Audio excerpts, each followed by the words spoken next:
Welcome to NemexMovie. In the near future, 8 gamers receive mysterious messages inviting them to participate in a new game called the Call Up, which promises a prize of $100,000. They go to the 25th floor of a fancy building in the city, and once everyone has arrived, a robot voice tells them to sign in on a tablet. Then they're asked to put all their clothes and personal objects in the lockers and to wear the provided motion capture suits. While they change, Adam is teased because he's too big for such tight suits. Carl reveals a nasty burnt scar, and Andre explains he used to be a soldier. When everyone is ready, they move into a room with a scanner. The voice tells them to step on the scanner and say their usernames, then they can pick up their new equipment. It's an advanced gear suit with a VR helmet that attaches to their spines for full immersion, which Adam thought was only available for the elites. Everyone puts on their gear quickly except for Zahid, a Bosnian Muslim who chose the nickname terrorist ironically without knowing everyone would see it on the suit. He doesn't want to play like this and tries to leave, but the door is locked and nobody comes when he asks for help. The other gamers convince him it's not a big deal, so Zahid agrees to play. The voice announces the start of the training module and everyone closes their helmets for the simulation to begin. The room transforms into an extremely realistic post-apocalyptic world. Their suits are replaced with military uniforms, and their tattoos disappear. Although it feels real, their hands go right through the objects in the simulation. At that moment, the sergeant appears and starts treating them like new privates. They can't touch him either, and raising their helmets confirms he isn't in the room. He's just a very realistic NPC. The group follows the sergeant into another room where they get their weapons, which in real life are just props. The sergeant asks them to test their weapons on a bunch of bottles, and the players are impressed by the realistic recoil. After they practice for a while, the sergeant shoots 2 of them, which causes them to lose their vests. Since it's only a tutorial, they immediately get them back, as the sergeant explains getting hit just once means losing their protection and leaving them exposed. If they get hurt after losing the vest, they can use a special serum injection, but they only get 1 each. This building has been overrun by dangerous terrorists, so the group's first mission is to take them out and get to the ground floor alive. Those who succeed will get the cash prize in real life. After the sergeant disappears, Andre decides to lead the group because of his experience and gives them tips on how to stay stealthy. They look around the different rooms until an enemy appears in the corridor and most of the group hides, but Andre moves fast and kills the guy. While the voice announces that they've completed level 25 and all the points are for Andre, they touch the body and confirm it's also an NPC. When they take the stairs, they discover there's a mechanism that will electrocute them if they try to leave without finishing the level. The group enters level 24 and finds more advanced weapons, so Andre teaches them how to use them. They move into the main room and Marco kills the first enemy that appears. Gaining confidence, most of the players begin running around and using random objects for cover while bringing down all the terrorists. Adam wastes all his bullets without landing a single shot, so Andre cuts in to shoot the guy and gets hit in return, so he loses his vest. Meanwhile, Taylor is having a panic attack. It turns out that a friend of hers received the invitation and she came in her place, but she can't handle the game's realism. Shelly tries to comfort her and remind her that this is just a game, but when it's her turn to shoot someone, she can't do it either. The terrorist approaching the girls is killed by Carl, who is then shot and loses his vest too. Carl tries to surrender, but the enemy shoots him again, so Shelly runs out to kill the guy. Both Carl and Shelly open their helmets, and even in real life, Carl can feel the unbearable pain. They return to the game and Andre injects Carl with the serum to instantly heal him. A traumatized Carl opens his helmet again to throw up in real life and says this can't be a game. Afterward, the whole group opens their helmets to take a break. While Adam finds new weapons, Carl explains he felt real shocks and theorizes this must be a reality TV show. Zahid panics and tries to take off his suit but can't, so Marco thinks it's a test. Then Zahid points out this could be an experiment by the military and Marco agrees, saying that Andre must be their inside man. An argument ensues and things get tense, so Andre goes to the bathroom to calm down. The players don't realize the game is still going and the terrorists they killed are revived. One of them corners Andre in the bathroom and he only gets to close his helmet before he gets shot down. He wants to heal himself, but he's already used the serum on Carl. The others hear noises and close their helmets too, only for Edward to immediately get shot down. The group runs to hide and Taylor tries taking the stairs, but the level isn't completed yet, so she's blocked. Soon the terrorists are opening fire and the team defends themselves the best they can. Edward heals himself with a serum while Andre drags his bleeding body through the corridors. When Adam throws a grenade, he kills all the remaining enemies and the level is finally over with Adam taking the high score. Without the gunshots, the team can finally hear Andre asking for help. At that moment, Andre opens his helmet and hears a timer before his brain is electrocuted, causing him to convulse for several minutes. By the time the others find him, Andre is already dead. Shelley tries doing CPR to no avail. The voice announces they can proceed to the next level, but the group doesn't want to play anymore. They notice some blood on the ground and realize the helmet killed Andre, so they try to take them off, but it's impossible. Zahid panics and grabs a fire extinguisher as he asks for help with a test. Carl volunteers and hits Zahid with the extinguisher a couple of times, but the helmet still won't come off.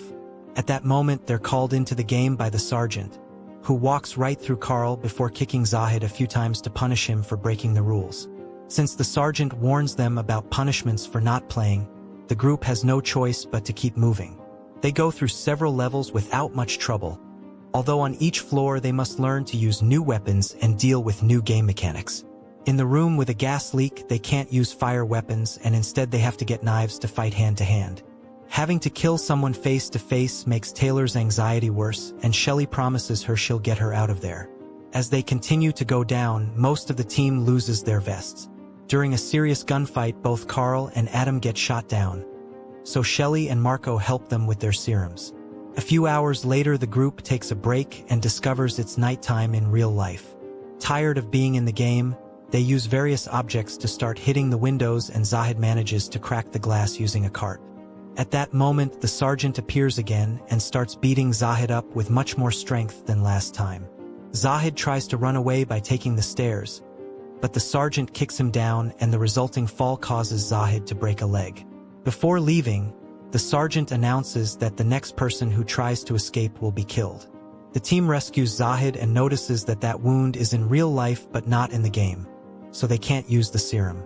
The computer voice reminds them that they need to move, so Zahid asks them to hide him and leave without him. The group puts him down behind some furniture and minutes after they leave, Zahid dies of blood loss. On the next level, Marco argues with the others over the new weapons and the distraction allows a hidden enemy to shoot him in the rear. While the team fires back, Taylor runs to hide in a bathroom stall. After lots of shooting, a grenade ends the fight again and Shelley helps Marco with a serum. The team realizes Taylor is missing and goes looking for her. A terrorist appears in the bathroom and starts checking the stalls one by one. Shelley hears him, so she bursts through the door and stabs the guy first. The level ends and Edward gets the high score, putting him in first place on the board. While taking a break, the team discusses their lives and realizes all of them have no family, which means they were chosen because nobody would look for them. This way they can get killed and the company won't get consequences.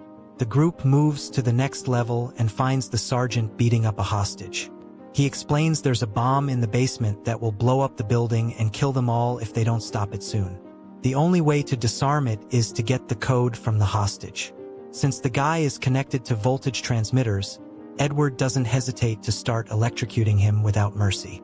After begging for his life to no avail, the terrorist says a word and Adam writes it on the computer. However, this actually activates the bomb and there are only 30 minutes to manually override it before it explodes. While the sergeant leaves, the hostage laughs at them and Taylor kills him.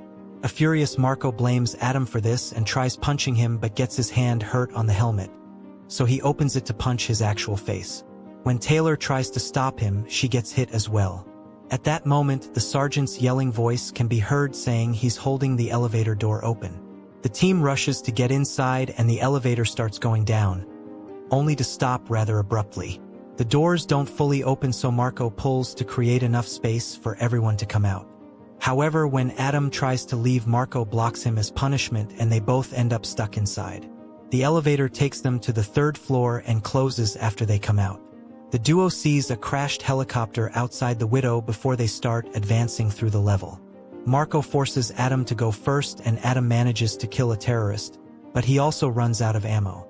This doesn't stop Marco from pushing Adam ahead, keeping him as a shield. This allows Marco to run and hide while Adam is shot down, and in a few seconds he's dead. With only 15 minutes left, Marco has a breakdown, but he doesn't hesitate to move when the voice announces this level is finished. Meanwhile, on the 4th floor, the rest of the team finds some weapons and start searching the area. Suddenly a terrorist throws a smoke grenade and Carl has to step back as he has a panic attack. Shelley rushes to check on him and Carl explains he lost his girlfriend during the fire that gave him the scar. He blames himself for not saving her and now smoke is a trigger for him. With a few words, Shelley calms him down and convinces him to keep moving. The team continues to go through the different levels and reaches floor 1 with almost no ammo. While the others keep fighting the terrorists, Taylor searches the area and finds some serum. Suddenly Marco appears behind her and asks for the injection, but Taylor refuses, so Marco shoots her to death. When Carl comes looking for Taylor, Marco pretends he's being attacked and ignores him. Carl finds Taylor's body and after freaking out, he sees she's written Marco's username with her blood. A furious Carl opens his helmet and attacks Marco in real life, landing a few kicks before trying to choke him. However, Marco pushes Carl against a wall and brings him down to hit him until they separate. Carl retaliates by hitting Marco with a fire extinguisher, but Marco kicks him off. When Marco gets ready to shoot Carl, the sergeant appears and starts beating him up. After a few punches, the sergeant grabs Marco by the neck and strangles him until he dies. After finding the bodies, the 3 remaining players start making their way down with only 7 minutes left. When they reach the basement, the voice says this is the level. The trio grabs the new weapons and searches the floor, killing the terrorists they find along the way. Whenever there's an opening, they try to move toward the bomb, but the enemies just keep coming. Carl throws a grenade and finishes the fight, so now they can move faster. However, a surprise terrorist appears in a van and quickly shoots Carl down while Shelley and Edward run to hide. While Carl searches for his serum injection, Shelley hears there are only 2 minutes left and tries to run to the bomb, only to be shot down too. Carl gets shot again as he moves toward her and heals her instead. He tells her to win before dying by her side. Edward then uses a bazooka to kill the last enemy and runs to stop the bomb with just a second left. Afterward, the sergeant shows up to congratulate them on winning. Edward starts repeating the sergeant's speech, revealing he's been the company's inside guy all along. The simulation ends and a bunch of men in black come in to put Shelley to sleep before they start cleaning the building and getting rid of the bodies. The game server deletes all the information on the players and initiates the shutdown sequence. In the morning, Shelley wakes up in her normal clothes and finds Edward in a suit helping the crew take care of everything. He gives her the bag with the cash prize, and when she threatens to go to the police, he points out nobody will believe her. When a man tries to sedate her again, Shelley fights back and injects him instead. Then she steals his gun and shoots all the lights in the parking lot. Edward sends his men after her, but after all the experience Shelley got in the game, she easily kills them all. When Shelley comes out, Edward begs for his life, but she kills him too with no mercy. Then she leaves the building without taking the money. Make sure to subscribe and turn on notifications so you can watch more videos like this. Thanks for watching, and I will see you in the next video.